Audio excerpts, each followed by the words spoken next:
Hello दोस्तों, नमस्कार। कैसे आप सभी लोग? और स्वागत है फिर से आप सभी का हमारे यूट्यूब चैनल पे। और आज स्टार्ट करने जा रहे हैं हम लोग कक्षा 7 की एनसीईआरटी ज्योग्राफी स्टार्ट करने वाले हैं। आज चैप्टर नंबर 4 है वायु अध्याय को पढ़ेंगे।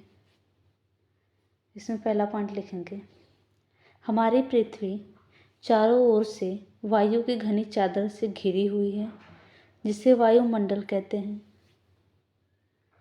दूसरा पॉइंट, पृथ्वी पर सभी जीव जीवित रहने के लिए वायुमंडल पर निर्भर है। यह हमें सांस लेने के लिए वायु प्रदान करता है। अतः यह वह वायु राशि है जिसने पृथ्वी के तापमान को रहने योग्य बनाया है।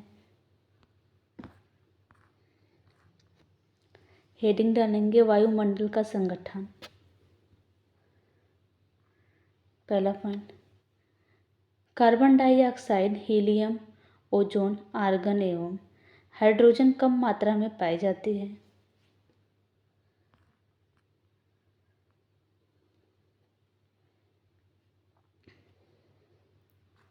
दूसरा पॉइंट, परंतु पौधों को अपने जीवन के लिए नाइट्रोजन की आवश्यकता होती है।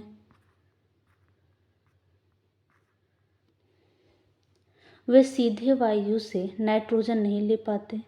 मृदा तथा कुछ पौधों की जड़ों में रहने वाले जीवाणु वायु से नाइट्रोजन लेकर इसका स्वरूप बदल देते हैं, जिससे पौधे इसका प्रयोग कर सके। तीसरा पॉइंट, मनुष्य तथा पशु सांस लेने में वायु से ऑक्सीजन प्राप्त करते हैं। हरे पादप प्रकाश संश्लेषण द्वारा ऑक्सीजन उत्पन्न करते हैं। उसे में लिखेंगे, हरे पादप अपने भोजन के रूप में कार्बन डाइऑक्साइड का प्रयोग करते हैं।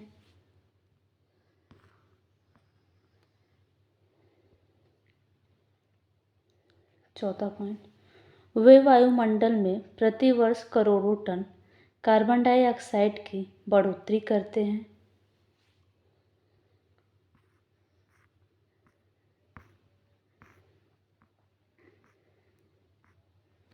हेडिंग डालेंगे, वायुमंडल की संरचना।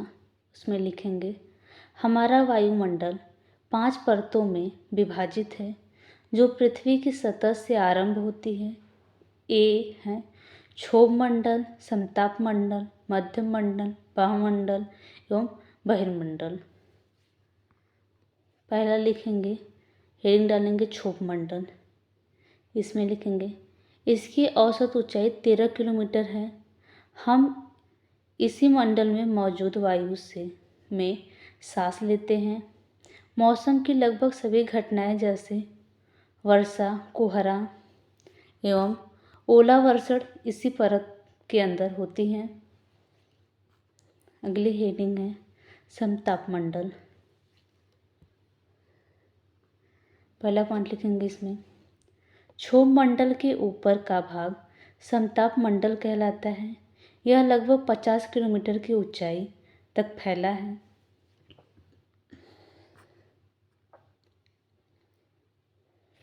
दूसरा पॉइंट, मौसम संबंधित घटनाओं से लगभग मुक्त होती हैं। इसके फलस्वरूप यहाँ की परिस्थितियाँ हवाई जहाज उड़ाने के लिए आदर्श होती हैं।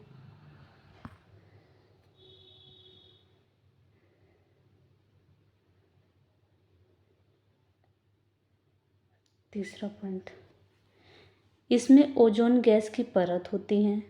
यह परत सूर्य से आने वाली हानिकारक गैसों से हमारी रक्षा करती है। अगली हेडिंग है मध्यम मंडल। इसमें लिखेंगे, यह लगभग 80 किलोमीटर की ऊंचाई तक फैली है। अंतरिक्ष में प्रवेश करने वाले उल्कापिंड इस परत में आने पर जल जाते हैं। बाह्य वायुमंडल। बाह्य वायुमंडल में बढ़ती ऊंचाई के साथ तापमान अधिक तीव्रता से बढ़ता है। यह 80 से 400 किलोमीटर तक फैला है।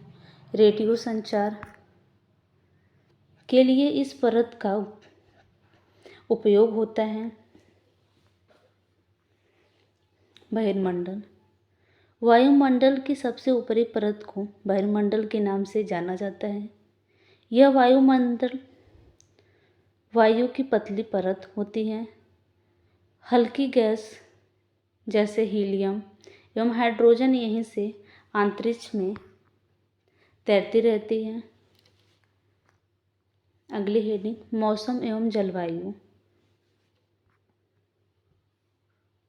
पहला पॉइंट, मौसम वायुमंडल के प्रत्येक घंटे तथा दिन प्रतिदिन स्थित होती है। दूसरा पॉइंट, मौसम नाटकीय रूप से दिन प्रतिदिन बदलता है, किंतु दीर्घकाल में किसी स्थान का औसत मौसम उस स्थान की जलवायु बताता है।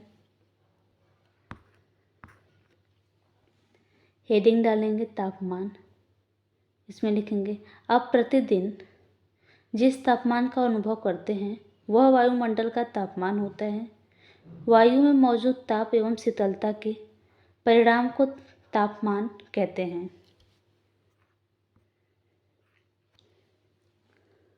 आतपन, हेडिंग डालिए आतपन।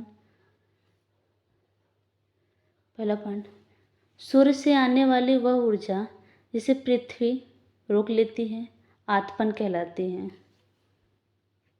दूसरा पॉइंट, आतपन की मात्रा भूमध्य रेखा से ध्रुवों की ओर घटती है, इसीलिए तापमान उसी प्रकार घट जाता है।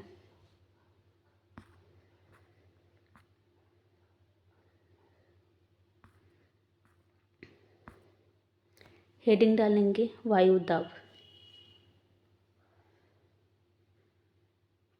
पहला पॉइंट, पृथ्वी की सतह पर वायु के भार द्वारा लगाया गया दाब वायु दाब कहलाता है।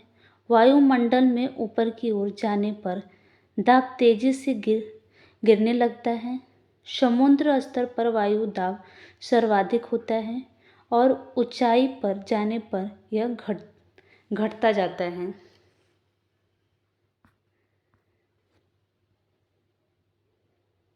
दूसरा पॉइंट, कम तापमान वाले क्षेत्र की वायु ठंडी होती है, इसके फलस्वरूप यह भारी होती है।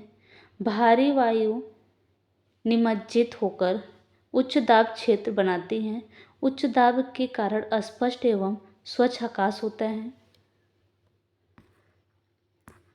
हेडिंग डालेंगे पवन। लिखेंगे उसमें उच्च दाब क्षेत्र में निम्न दाब क्षेत्र की ओर वायु की गति को पवन कहते हैं। पवन को मुख्यतः 3 प्रकार में विभाजित किया जा सकता है। पहला लिखेंगे अस्थायी पवनें। व्यापारिक पश्चिमी एवं पूर्वी पवनें अस्थायी पवनें हैं। ये वर्ष भर लगातार निश्चित दिशा में चलती रहती है। दूसरा हेडिंग डालेंगे मौसमी पवनें। इसमें लिखेंगे ये पवनें विभिन्न ऋतुओं में अपनी दिशा बदलती रहती हैं। उदाहरण के लिए भारत में मानसूनी पवनें। तीसरा डालेंगे स्थानीय पवनें। इसमें लिखेंगे ये पवनें किसी छोटे क्षेत्र में वर्ष या दिन के किसी विशेष समय में चलती हैं। गर्म एवं सूक्ष्म स्थानीय पवन याद हैं, इसे लू कहते हैं।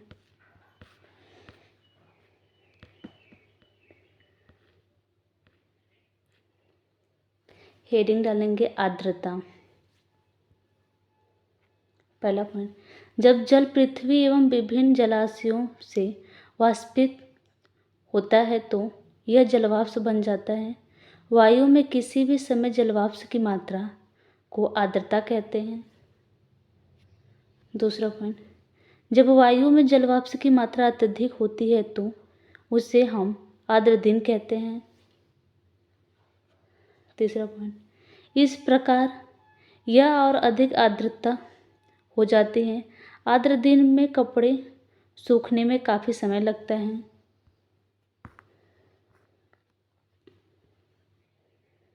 चौथा पॉइंट, जब जलवाष्प ऊपर उठता है तो ठंड होना शुरू हो जाता है। जलवाष्प संघनित होकर ठंड होकर जल की बूंदें बनाते हैं।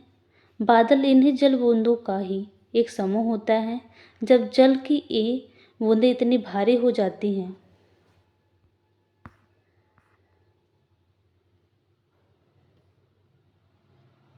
पांचवा, आकाश में उड़ते हुए जेट हवाई जहाज अपने पीछे सफेद पथ चिन्ह छोड़ते हैं।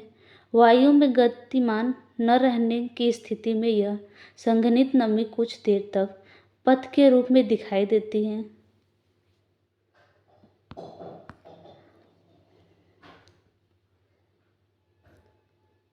पांचवा, वर्षा के 3 प्रकार होते हैं: संवहन वर्षा, पर्वतीय वर्षा एवं चक्रवाती वर्षा।